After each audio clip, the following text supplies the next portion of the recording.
Welcome back. Chandragiri TDP MLA అభ్యర్థి Pulivarthi నానిపై strong room వద్ద దాడి జరగడంతో అక్కడ ఉధృత చోటు చేసుకుంది. ఈ దాడులలో గన్మెన్ ధరణి తల పగలడంతో రుయా ఆసుపత్రికి తరలించారు. పులివర్తి నాని చేతికి ఫ్రాక్చర్ అవ్వడంతో సిమ్స్ హాస్పిటల్కి తరలించారు. అనంతరం నానిని చూడడానికి పెద్ద ఎత్తున టీడీపీ నేతలు, అభిమానులు సిమ్స్ హాస్పిటల్కు తరలివచ్చారు. ఈ రోజు హాస్పిటల్ నుంచి డిశ్చార్జ్ అవుతున్న నానికి సంబంధించి మరింత సమాచారం మా ప్రతినిధి గిరినాథ్ అందిస్తారు.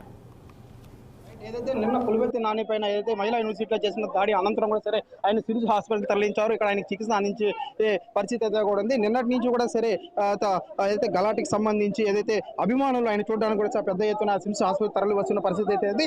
ఇవాళ ఏదైతే కొద్దిసేపటి క్రితం కూడా సిమ్స్ హాస్పిటల్ వద్దకు చేరుకొని పులివర్తి నానిని కూడా సరే ఏదైతే మాజీ మంత్రి ఏదైతే పొలంనేరు ఎమ్మెల్యేగా ఉన్నటువంటి అమర్నాథ్ రెడ్డి కూడా పరామర్శించవచ్చు. మనం చూడొచ్చు విజువల్స్ లో కూడా సరే నానిని తీసుకొని బయటికి తీసుకొచ్చిన ఆ పరిస్థితి అయితే కూడా ఉంది. ఆయన అయితే స్వచ్ఛలో తీసుకొచ్చి కూడా పరిస్థితి అయితే ఈయన డిశ్చార్జ్ అయిన అనంతరం కూడా సరే ఏదైతే రుయా హాస్పిటల్లో ఏదైతే గన్మెన్ గా ఉన్నటువంటి ధరణిని కూడా పరామర్శించే పరిస్థితి అయితే కూడా ఉంది. ఆయన ఏదైతే చేయికి ఫ్రాక్చర్ అయిన పరిస్థితి అయితే కూడా మనం స్పష్టంగా కనిపిస్తున్న పరిస్థితి అయితే కూడా అయితే పులివర్తి నానికి జరిగినటువంటి ఏదైతే దాడిని ఖండిస్తూ కూడా సరే తన శ్రీమతి అయినటువంటి పులివర్తి సుధారాణి కూడా సరే ఏదైతే తిరుచానూరు పోలీసు స్టేషన్ ముందు కూడా సరే పెద్ద ఎత్తున ఆందోళన చేపట్టిన పరిస్థితి అయితే కూడా ఉంది. ఏదైతే నానికి జరిగినటువంటి దాడిని ఖండిస్తూ కూడా సరే వాళ్ళందరినీ దాడికి సంబంధించిన నేతలందరినీ కూడా సరే అయితే అల్లరి మొక్కలను కూడా అరెస్ట్ చేయాలంటూ కూడా సరే ఆమె పెద్ద ఎత్తున ఏదైతే క్యాడర్ తో కూడా సరే తిరుచానూరు పోలీస్ స్టేషన్ చేరుకొని అక్కడ ఆమె బయట ఇచ్చిన పరిస్థితి అయితే కూడా కనిపిస్తుంది. ఏదైతే నిన్న జరిగినటువంటి ఘటనను కూడా దృష్టిలో ఉంచుకొని కూడా సరే ఏదైతే స్ట్రాంగ్ రూమ్ వద్ద కూడా సరే నిన్న రాత్రి నుంచి కూడా సరే 144 సెక్షన్ అమలు చేసిన పరిస్థితి అయితే కూడా ఉంది. అయితే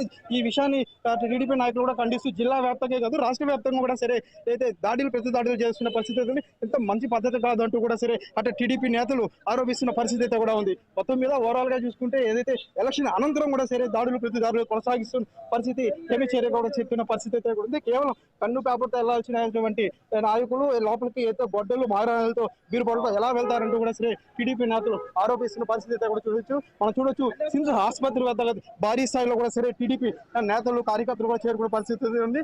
అయితే నానిని డిశ్చార్జ్ చేస్తున్న అనంతరం కూడా సరే అభిమాన నాయకుని చూడడానికి కూడా సరే భారీ ఎత్తున తరలి వస్తున్న పరిస్థితి అయితే కూడా ఉంది. అయితే ఇక్కడి నుంచి నేరుగా కూడా సరే